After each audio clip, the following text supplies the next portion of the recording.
Cyber Innovations in the Private Sector highlights case studies and the latest industry trends from private vendors. Explore innovative solutions, success stories, and exclusive insights from industry leaders. Stay ahead with the cutting-edge developments driving the industry forward. Welcome to CyberSec TV, where we explore the latest in cybersecurity trends and solutions. Today, we have the privilege of speaking with Giannis Kostakis from Leo CyberSec. Hi, Giannis. It's nice to have you here. Hi, Nicholas. Nice to meet you. Can you please tell us a bit about yourself? Sure. Yep. I'm Giannis Kostakis, CEO and co-founder at Leo CyberSec. I have 15 years of cybersecurity experience in the industry, and I'm leading the operations and strategy at Leo CyberSec. We offer cybersecurity solutions, especially for small, medium businesses that they don't have an internal cybersecurity team, and we mostly target highly regulated sectors like fintech and healthcare. Well, Giannis, that's great. So let's go to the first question.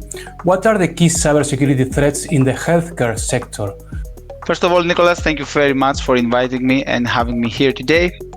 When it comes to cybersecurity and healthcare sector, I would say that we will pretty much see the same old, cyber threats like ransomware attacks. A lot of hospitals, healthcare organizations still facing a lot of ransomware attacks lately. Data breaches, we have seen a lot of sensitive information, patient data, etc., being leaked on the web and dark web from cybercriminals.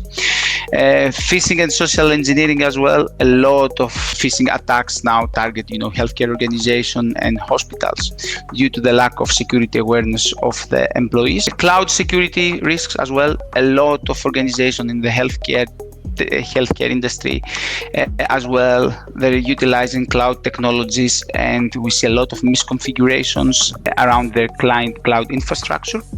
DDoS attacks, we have seen lately a lot of denial of service attacks targeting healthcare organizations and affecting the availability of the various services. And what we have seen as well is IoT vulnerabilities.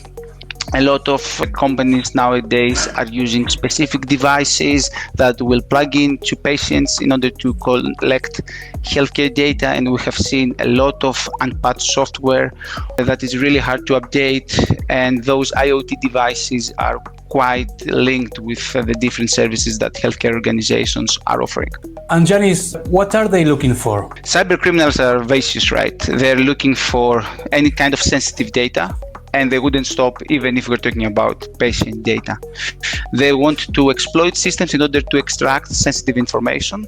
They will run ransomware attacks in order to stop systems from operating, and will ask for ransomware, right? They don't care about health systems, healthcare, patients, etc. They just need the data, and they're only looking for profit. Whatever can make profit for them, they're there to attack. So all this patient information, and sensitive healthcare information is something that definitely they will be interested in. And next, why is penetration testing particularly important for healthcare organizations? Penetration testing in particular is quite critical for healthcare systems and organizations that offer healthcare services.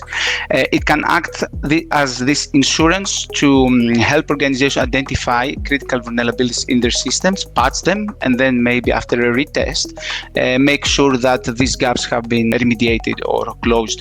At Leo CyberSec, for example, we have assessed a lot of systems. We have helped more than 100 organizations in the healthcare industry to protect their data and their systems, and we have seen a lot of vulnerabilities out there. Even small startups that are implementing mobile applications that collect some sensitive patient data, for example, and then they send them to the cloud for further analysis and assessment. It's critical to make sure that you assess the whole channel, starting from one device or a mobile application that collects the data and sends those data back to the APIs or to cloud technologies.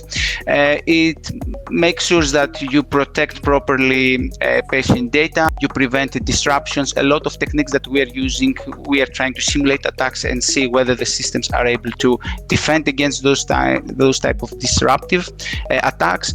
Identify weakness as well in IoT devices and sensors. And of course, enhance compliance, help with regulations, and get this risk hygiene that modern organizations must have. Well, that's great. And you talk about IoT. How can healthcare organizations proactively address expanding cybersecurity threats posed by IoT devices, telemedicine, and cloud-based systems? The best advice that I've heard, Nicholas, in general, is do the basics, right? Every organization should start with the basics in order to create this baseline of security. Like two-factor authentication for privileged accounts or customer accounts, for example. Secure coding practices, super important. Make sure that all your workstations, laptops, servers, etc. are protected with EDR. When it comes to particular to IoT devices, ensure that the firmware is updated. Ensure that you pen test also your hardware. It's really important to enable this continuous assessment because especially with IoT, it's really hard to maintain this level of security that is required. And of course, make sure that you segment your networks as well.